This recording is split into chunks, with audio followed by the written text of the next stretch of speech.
Obesitas kini menjadi tantangan baru di tingkat daerah. Anak-anak terpapar makanan tinggi gula, garam, dan lemak setiap hari. Apa yang bisa kita lakukan? Siapa yang harus bertindak? Mari kita saksikan kisah perjuangan lintas sektor dan masyarakat dalam mencegah obesitas dan menciptakan lingkungan sehat yang berkelanjutan. Pagi hadirin sekalian, di sini kami mengundang Bapak Ibu sekalian untuk membahas topik penting yaitu meningkatnya obesitas di daerah kita. Baik, pertama-tama marilah kita buka bersama dengan Bapak Bupati. Kepada Bapak Bupati, kami persilahkan. Baik, Assalamualaikum warahmatullahi wabarakatuh. Waalaikumsalam warahmatullahi wabarakatuh. Selamat pagi Ibu yang terhormat. Terima kasih telah hadir pada rapat pagi hari ini. Langsung saja ke topik utama pada rapat hari ini. Obesitas adalah krisis senyap. Anak-anak kita telah kelebihan berat badan, tapi kita tidak cukup sigap dalam menanggapinya. Dan hari ini kita merumuskan langkah nyata. Yang pertama regulasi, kedua lingkungan, dan yang terakhir edukasi. Jadi bagaimana pendapatnya Ibu sekalian? Dari data kami, sebanyak 25% anak usia sekolah mengalami kelebihan berat badan. Hal ini jika dibiarkan akan beresiko pada obesitas, penyakit jantung, bahkan kanker. Di sekolah, kantin juga menjual makanan yang kurang sehat. Kegiatan olahraga juga berkurang. Tetapi kami tidak bisa jika bekerja sendiri.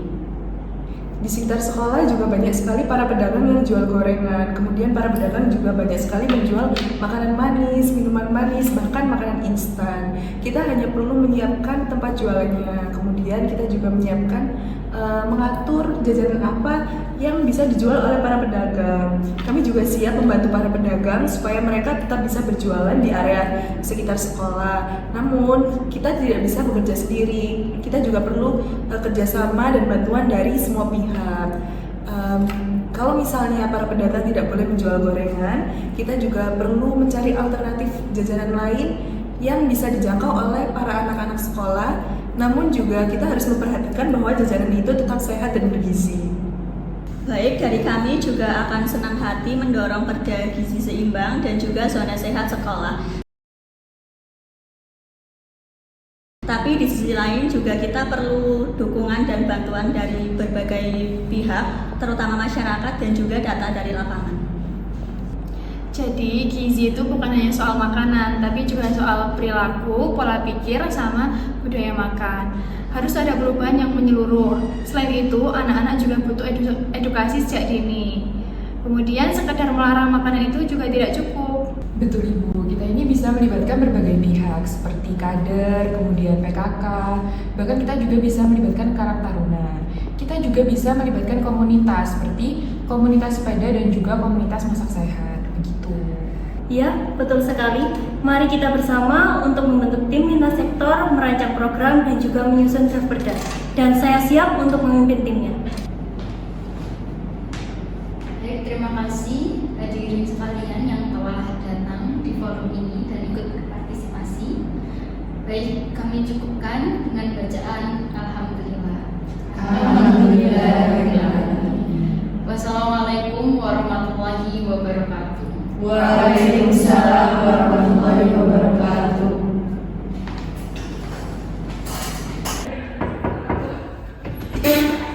Halo, selamat pagi murid-muridku. Jadi ngomong-ngomong soal sarapan dan makanan, di sini kita akan membahas soal makanan yang tidak sehat. Di sini ada yang tahu nggak makanan yang sehat itu seperti apa? Ibu, Ya, saya Bu. suka keripik, tapi katanya keripik itu nggak sehat ya? Ya pertanyaan ini bagus Tommy. Benar, memang keripik itu mengandung MSG atau monosodium glutamat. Biasanya kalian sering dengar itu istilah kata micin. Pernah dengar kan? Nah itu. Tapi sebenarnya banyak loh Tommy dan teman-teman yang lain ada banyak keripik yang itu dipanggang dan itu tidak digoreng. Misalnya kayak keripik buah atau keripik sayur, itu kan banyak kan contohnya, dan sekarang udah banyak sekali dijumpai di pasaran. Dan itu tuh makanan yang lebih sehat daripada keripik-keripik yang mengandung MSG. Gitu. Ibu. Iya. Ibu, ternyata sehat itu enak ya. Aku suka loh potongan buah-buahnya, segar banget. Nah, benar. Kamu benar sekali. Ibu. Iya. Kalau makan mie pakai nasi boleh gak? Itu kan juga enak. Iya. Ya, jadi di sini Ibu akan menjelaskan ya. Memang makan nasi pakai mie ya, yang kamu tadi bilang ya, itu tuh enak. Dan yang dikatakan oleh Siska, kalau semisal buah itu juga enak dan seger juga. Tapi di sisi lain, kita itu juga harus memperhatikan gizi yang terkandung di dalam makanan tersebut. Jadi pedoman kita adalah isi piringku. Di dalam isi piringku ini berisi sayur dan buah, juga ada karbohidrat, dan juga ada lauk-lauk, entah itu lauk protein dari hewani, misalnya ayam. Lalu ada yang bisa nyebutin lagi nggak protein hewani yang berasal dari hewan? Contohnya selain ayam? Ikan. Betul sekali. Lalu juga ada lagi lauk nabati ya, dimana itu contohnya ada tempe dan juga ada tahu dan lainnya. Jadi kita harus memenuhi itu anak-anak ya. Jadi pedoman kita dalam makan itu adalah isi piringku ini tadi, oke? Dan jangan lupa untuk mengonsumsi juga air putih yang cukup. Begitu, sudah paham anak-anakku? Sudah. Ibu, udah ya? Aku pernah baca buku, katanya kalau terlalu banyak makan yang tidak sehat itu bisa bikin obesitas ya? Itu bisa menyebabkan obesitas ya anak-anak. Dimana obesitas itu nggak cuma kayak aduh badanku gemuk nih, nggak gitu. Tapi itu bisa nyebabin berbagai penyakit. Bahkan risiko yang paling ganas ini ya teman-teman, itu tuh bisa nyebabin penyakit jantung. Kalian pasti nggak mau kan kalau misalkan kalian kena itu? Nggak mau kan? Nggak mau. Maka dari itu kalian harus menjaga bagaimana pola makan kalian mulai dari kecil. Ya mulai dari apa? Mulai dari sekarang ini, oke? Oke. Ibu, aku tadi kan lihat poster isi piringku. Ternyata aku itu biasanya banyak makan nasi dan lupa makan sayurnya. Terus sekarang sepertinya aku mau bawa bekal yang isinya lengkap deh. Nah, kamu bagus sekali, pinter. Jadi, kalian sudah paham ya bahwa makan makanan yang sehat itu bukan sekedar yang kenyang aja ya, tapi juga yang mencukupi. Ada karbohidratnya, ada lauk-lauknya, ada sayuran dan juga buah-buahan. Seperti yang dikatakan temanmu ini udah hebat banget karena dia udah nyontohin dan punya tekad buat mau berubah biar makanannya bisa lebih sehat lagi. Yang lain pasti mau kan? Mau. Oke, jadi karena kebetulan ibu ini ada rapat ya, maka pelajarannya dicukupkan sampai sekian ya anak-anak. Baik. Oke, ya udah, ibu pamit dulu ya. Assalamualaikum. Waalaikumsalam. Pinter-pinter ya kalian. Dadah.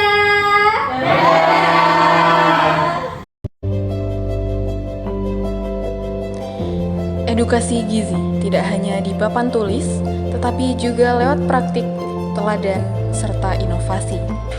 Anak-anak belajar mencintai makanan sehat dengan cara yang menyenangkan serta bermakna. Siska tadi belajar apa aja di sekolah? Aku tadi belajar tentang nasi goreng sih. Katanya nasi goreng itu nggak sehat karena di nasi goreng itu ada banyak minyak tapi sedikit sayur, jadi bikin gemuk. Jadi aku besok mau bekal buah aja biar lebih sehat.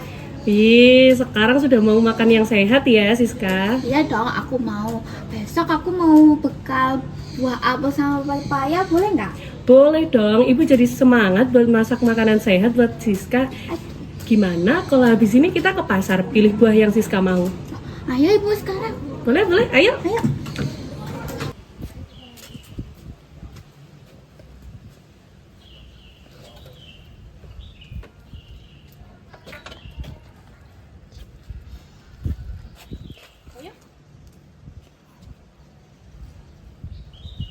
Bu, sini. Ini loh pisangku loh baru panen, Bu. Sampean nggak gelem ta inti loh, Bu. Bu, ini boleh nggak buat bekal? Katanya Bu Guru ini bagus loh buat kesehatan pencernaan. Boleh Siska, buah itu punya serat yang bagus buat perut kamu. Nanti ibu potongin ya buat kamu sama ayah. Iya, oke Ibu. Wah, bekalnya Siska makin sehat ya, Di. Iya dong, kan aku juga pengen makan yang sehat terus kuat. Nah, aku nggak mau makan yang enak doang, tapi yang bermanfaat juga. Ibu bangga deh, gimana kalau besok kita bikin air infus dari buah, biar nggak jajan manis terus? Mau, aku mau isinya yang lemon sama daun mint ya. Boleh. Oke.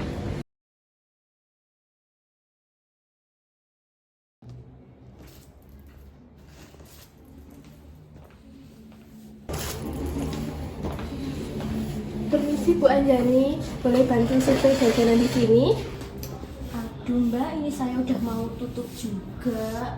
Kalau misalkan nggak boleh jualan ya saya makan apa kalau di survei-survei kayak gini.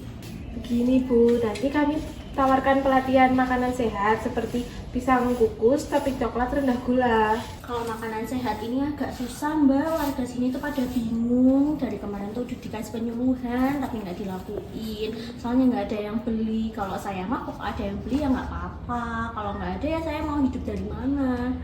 Tenang aja Ibu, kami di sini nanti akan membantu promosi lewat media sosial, juga lewat banner gerai sehat. Oh gitu, jadi ada kayak gitu. Iya. Beneran dibantu emang? Beneran Ibu.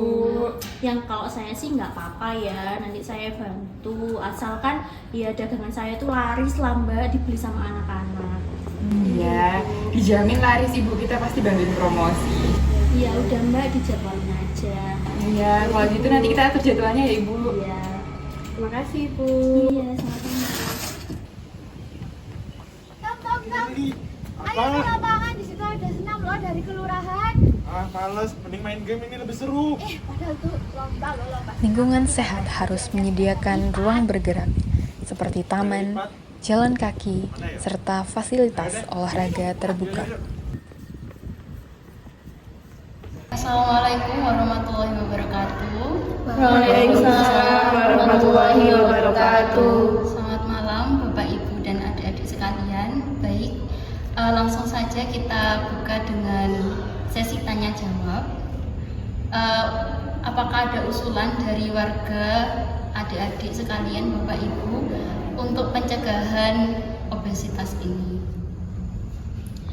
Saya duluan ya ibu-ibu, soalnya yang saya sampaikan juga lumayan penting seperti itu. Dan sepertinya kasus ini tidak hanya pada anak saya, tapi sepertinya pada anak-anak ibu-ibu juga seperti itu. Jadi kasus dari anak saya ini saya izin konsultasikan di sini bahwasanya kalau setiap dia melihat iklan TV, dia itu meminta apa yang ada di iklan TV tersebut seperti itu. Contohnya seperti es krim, seperti walls, seperti itu. Dia langsung minta es krim, padahal saya juga tahu kalau misalkan es krim itu nggak boleh dimakan banyak-banyak kayak gitu. Satu hari sekali itu sudah cukup. Kalau lebih dari satu hari itu sampai 3 kali, otomatis itu katanya orang-orang sih gulanya tinggi, bisa bikin obesitas kayak gitu. Saya kan juga nggak mau kalau misalnya saya kayak gitu, seperti itu. Baik-baik Ibu, saya mengerti kekhawatiran Ibu. Baik, saya catat ya untuk pengawasan iklan makanan. Terima kasih Ibu. Baik, sama-sama Ibu. Sebelumnya Ibu-ibu di sini saya permisi untuk ngomong lagi, speak up lagi di sini ya Ibu. Sebelumnya saya juga pedagang gorengan. Saya pedagang biasa sama seperti Ibu Nata, sama seperti yang lain-lain juga seperti itu. Kemarin saya didatangi oleh pihak survei yang sepertinya mbaknya ya Mbak ya. Mohon maaf ya Mbak, sepertinya tidak apa-apa. Jadi saya kemarin dikunjungi oleh mbaknya tanya untuk survei jajanan. Saya di situ jujur takut saya nggak boleh dagang gorengan. Soalnya saya sangat amat mengerti bahwasanya gorengan itu merupakan makanan yang tidak sehat. Saya sangat mengakui hal itu. Tapi itu merupakan penghasilan saya satu-satunya dari dagang gorengan Mbak. Mohon maaf ya Mbak ya. Jadi sebenarnya saya itu juga mau untuk jualan makanan sehat Mbak. Bu, semuanya saya juga mau. Tapi di sini kita masih kurang ilmu seperti itu. Jadi kita kalau misalkan dari pihak desa, dari mbaknya juga kayak memadai kita, mengajak kita untuk pelatihan resep-resep makanan yang sehat, kita sangat amat mau Mbak, kita sangat amat terbuka dengan hal tersebut seperti itu. Jadi di sini intinya yang saya tanyakan, apakah ada pelatihan untuk membuat makanan sehat seperti itu, Mbak. Jadi saya itu mohon arahannya intinya. Baik Ibu, terima kasih atas masukannya. Sementara masukannya saya tampung dulu ya Ibu, karena memang pedagang itu mempunyai peran besar seperti itu ya Ibu. Terima kasih, Mbak. Permisi nggak Ibu, saya perwakilan dari teman-teman remaja. Ini mau ngasih tahu kalau sebenarnya kita ini butuh ruangan seperti lapangan, taman, tempat olahraga yang gratis dan mudah terjangkau. Karena sekarang ini remaja-remaja pada kayak nongkrong di kafe gitu, karena tidak ada tempatnya. Dan kami sebenarnya pengen banget buat olahraga, tapi ya itu tidak ada tempatnya. Dan sekarang kan gym juga mahal gitu Ibu. Dari saya, terima kasih. Baik, memang fasilitas publik itu sangat penting. Ya, nanti saya tampung ya untuk saran-sarannya. Kami dari pihak PKK ini siap membantu. Mungkin bisa dimulai dari posyandu remaja atau kegiatan rutin di kampung. Tetapi kami tidak bisa apabila berjalan sendiri. Kami itu butuh dukungan dari kelurahan, kecamatan, sampai dengan kebijakan daerah. Bukan hanya lewat kampanye yang sesekali saja lewat begitu. Jadi perlu terus-terusan disuarakan gitu. Baik, luar biasa sekali masukan dari bapak-bapak, ibu-ibu dan adik-adik ya. Saya jadi semangat sekali. Jadi nanti untuk semuanya itu supaya bisa ada perubahan, kita harus jalan bareng ya. Bapak, ibu-ibu, adik-adik, setuju? Setuju. Baik, terima kasih ibu-ibu dan adik-adik yang telah hadir di forum ini. Marilah kita tutup forum ini. Jadi, sehat itu bukan tugas individu, akan tetapi tanggung jawab bersama. Baik, wassalamualaikum warahmatullahi wabarakatuh. Waalaikumsalam warahmatullahi wabarakatuh. Baik, assalamualaikum warahmatullahi wabarakatuh. Waalaikumsalam warahmatullahi wabarakatuh. Jadi dipersilakan untuk para DPRD untuk menyampaikan peraturan daerah yang telah dibuat. Baik, terima kasih Bapak Bupati. Selanjutnya, setelah melalui serangkaian dialog dengan warga, mendengar keluhan para orang tua, pedagang, guru, dan juga anak-anak muda, hari ini kita tidak hanya mendengar, tapi juga bertindak. Maka dengan ini kami sepakat untuk mengesahkan 3 langkah penting yang tertuang dalam peraturan daerah tentang gizi dan lingkungan sehat. Yang pertama, peraturan daerah kantin sehat. Semua kantin sekolah wajib menyediakan makanan dan minuman bergizi dengan pengawasan rutin dari dinas terkait. Yang kedua, zona bebas iklan makanan tidak sehat. Lingkungan sekolah dan ruang publik yang sering diakses anak-anak akan dibatasi dari iklan jajanan tinggi gula, garam, dan lemak. Dan yang ketiga, pelatihan UMKM pangan sehat. Pedagang kecil dan pelaku usaha makanan akan difasilitasi pelatihan agar bisa menyajikan makanan yang tidak hanya laris tapi juga sehat. Terima kasih.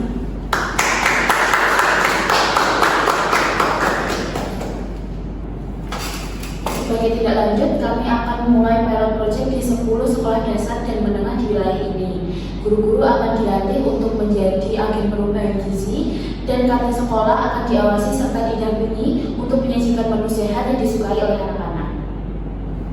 Kami juga telah menyiapkan 20 kantin gizi yang akan turun langsung ke lapangan. Mereka akan mendampingi keluarga, sekolah, serta posyandu dalam memberikan edukasi dan pemantauan gizi secara rutin. Baik, dengan semangat kolaborasi antara pemerintah dan masyarakat serta para pemangku kepentingan, hari ini kita resmi mengesahkan peraturan daerah tentang gizi dan lingkungan sehat.